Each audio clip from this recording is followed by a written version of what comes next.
سلطان الفقراء امام الذاکرین حضرت زندہ پیر صاحب گھمکول شریف کوہاٹ پاکستان، باکمال ولی اللہ، مرض شناس، مسیحا کامل، قلب و شعور کو عشق محمد صلی اللہ علیہ وسلم سے منور کرنے والے آپ مقرب خدا اور مقرب رسول ہیں۔ آپ نے روحانی معرفتوں اور علم و عرفان کے نور سے ایک دنیا منور کی۔ قرآن مجید فرقان حمید میں اولیاء اللہ کی شان بیان کی گئی ہے۔ کہیں کہا گیا ان اولیاءہ الا المتقون، اس کے اولیاء تو پرہیزگار لوگ ہیں۔ پھر کہا گیا ان الارض یرثها عبادی الصالحون، بلا شبہ زمین کے وارث تو میرے نیک بندے ہوں گے۔ ایک اور مقام پر کہا گیا الا ان اولیاء اللہ لا خوف علیہم ولا هم یحزنون، بے شک اولیاء اللہ کو نہ کوئی خوف ہے اور نہ وہ پریشان ہوں گے۔ پھر کہا گیا اولئک المقربون فی جنت النعیم، وہی اللہ کی بارگاہ میں مقرب ہیں اور عیش و سرور کے باغوں میں ہیں۔ ایک اور مقام پر کہا گیا ان الارض للہ یورثها من یشاء من عباده والعاقبۃ للمتقین، بلا شبہ زمین اللہ کی ہے، وارث بناتا ہے اس کا جس کو چاہتا ہے اپنے اولیاء میں سے۔ ایک اور جگہ ارشاد ہے لہم البشری فی الحیات الدنیا وفی الآخرہ، انہی اولیاء کے لیے بشارت ہے دنیاوی اور آخرت کی زندگی۔ پھر کہا گیا اہدنا الصراط المستقیم صراط الذین انعمت علیہم، چلا ہم کو سیدھے راستے پر، راستہ ان کا جن پر تو نے انعام فرمایا۔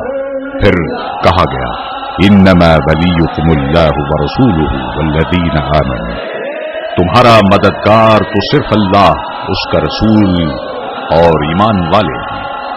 ایک اور جگہ ارشاد ہوا انعم اللہ علیہم من النبیین والصدیقین والشہداء والصالحین وحسن اولئک رفیقا، اللہ کے انعام یافتہ انبیاء اور صدیقین، شہداء اور صالحین ہیں، اور کیا شاندار یہ دوست ہیں۔ ایک اور مقام پر کہا گیا یا ایھا النفس المطمئنہ ارجعی الی ربک راضیۃ مرضیہ، اے نفس مطمئنہ واپس چلو اپنے رب کی طرف، رب تم سے راضی اور رب تم کو راضی کرے گا۔ اللہ جل شانہ تعالی کے دوستوں کے تذکرے کے وقت اللہ کی رحمتوں کا نزول ہوتا ہے، اور اس طرح ہم سب پر رحمتوں کا نزول شروع ہے۔ حضور قبلہ عالم زندہ پیر صاحب کی فقیری اور فیض رسائی عالمگیر ہے۔ دنیا کا کوئی ملک ایسا نہیں جہاں آپ نے عرفان خداوندی کے نور کو اپنے میکدے سے تقسیم نہ کیا ہو۔ مسقط ہو یا قطر، سعودی عرب ہو یا اٹلی، فرانس، کینیڈا اور انگلینڈ سمیت اکثر ممالک میں خلفائے عظام، مریدین و معتقدین اذکار اللہ کی محفل سجاتے۔ جامع مسجد گھمکول شریف، برمنگھم، انگلینڈ، زندہ پیر صاحب کی دعاؤں کا حسن ہے، جس کو یورپ کی خوبصورت اور وسعت کے اعتبار سے اول بلڈنگ قرار دیا گیا۔ 1952 میں رسول محترم محسن کائنات صلی اللہ علیہ وسلم کی بارگاہ سے ہاتھ کے اشارے سے حضرت زندہ پیر صاحب کو یہاں ڈیوٹی پر مامور بیٹھنے کے لیے کہا گیا۔ یہاں اس جنگل میں کسی چڑیا تک کے لیے پانی نہ تھا، سانپ بچھوؤں کا مسکن، ان پتھریلے پہاڑوں میں زندگی کے آثار نہ تھے، مگر حضرت زندہ پیر صاحب نے حکم ملتے ہی غار حرا کی سنت کی تکمیل میں اس چھوٹے سے غار کو عبادت اور ریاضت کا مسکن بنایا۔ اللہ کریم اپنے دوستوں اولیاء اللہ کی نشانیوں کو اپنی نشانی کہتا ہے، لہذا ان نشانیوں کو ہمیشہ عزت بخشتا ہے۔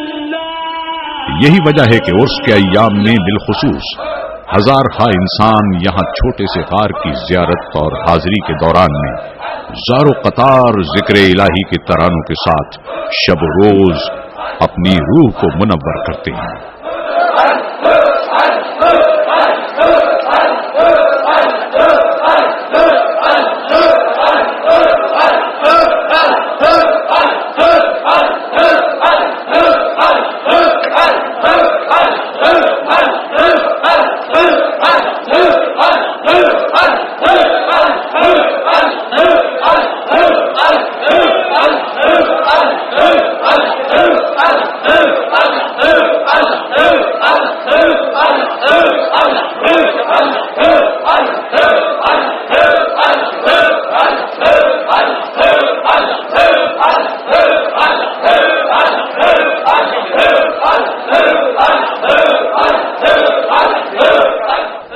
آپ غار میں عبادات اور ریاضات میں مشغول رہتے۔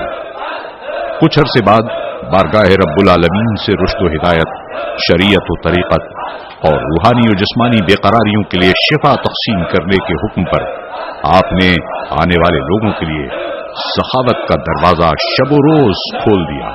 یہ اللہ کے ولی ایسے ہیں کہ اللہ کا گھر مسجد سب سے پہلے بناتے ہیں اور اس کو انتہائی خوبصورت آیات کی خطاطی اور دل موہ لینے والی کاشی گری سے مزین کرتے ہیں۔ آپ نے مسجد خود بڑی دلچسپی سے بنوائی، جس میں صفوں میں تقریباً 2000 لوگ کھڑے ہو کر نماز پڑھتے ہیں۔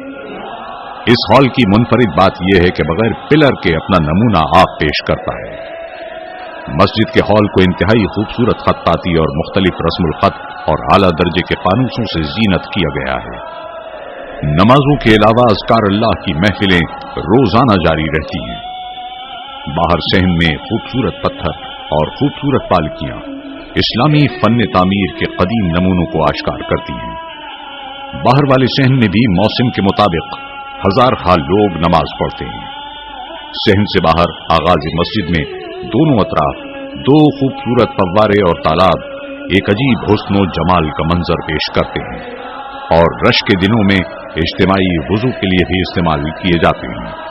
حضرت زندہ پیر صاحب کے یہاں تشریف لانے سے پہلے چڑیا کے لیے بھی پانی نہیں تھا، مگر حضرت زندہ پیر صاحب کی دعا سے اللہ کریم نے پانی کا رخ ان پہاڑوں کی طرف کر دیا۔ اب لوگ دور دراز سے آ کر یہاں سے پانی لے جاتے ہیں اور اس کو باعث شفا سمجھتے ہیں۔ اللہ تبارک و تعالیٰ اپنی محبوب ہستیوں کی نشانی کو عزت بخشتا ہے اور راضی کرنے کے وعدے کے مطابق ان کی نشانیوں کو خوبصورت انداز میں قائم کرتا ہے۔ آپ کے صاحبزادے بادشاہ ولایت پیر سید منور بادشاہ صاحب کے صاحبزادے سلطان سخاوت زینت دربار عالیہ گھمکول شریف پیر سید حبیب اللہ شاہ صاحب کی نگاہ معرفت کے حسن و جمال میں حسین ترین اور منفرد روضہ تعمیر کروایا، جس کے چاروں دروازوں پر اولیاء اللہ کی شان میں آیات قرآنی سنگ مرمر پر امبوز کی گئی ہے۔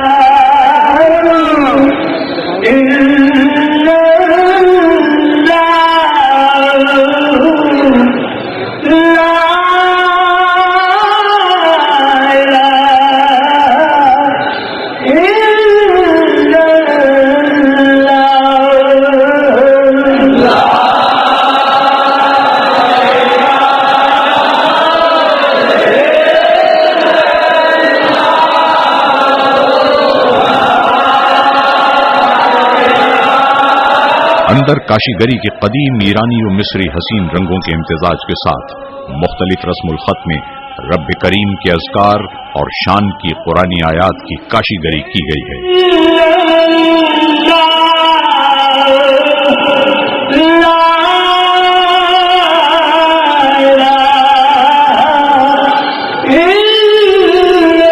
دوسری جانب نبی محترم صلی اللہ علیہ وسلم کی شان میں آیات قرآنی مختلف رسم الخط میں مزین ہیں۔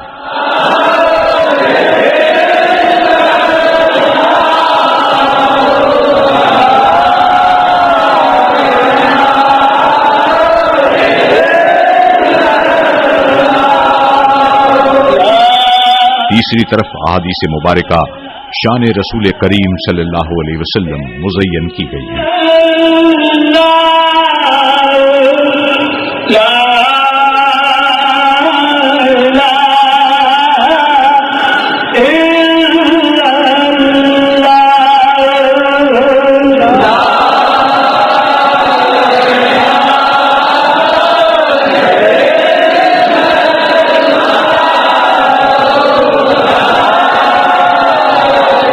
چوتھی طرف اولیاء اللہ کی شان میں کلام حسن و جمال کا منظر پیش کر رہا ہے۔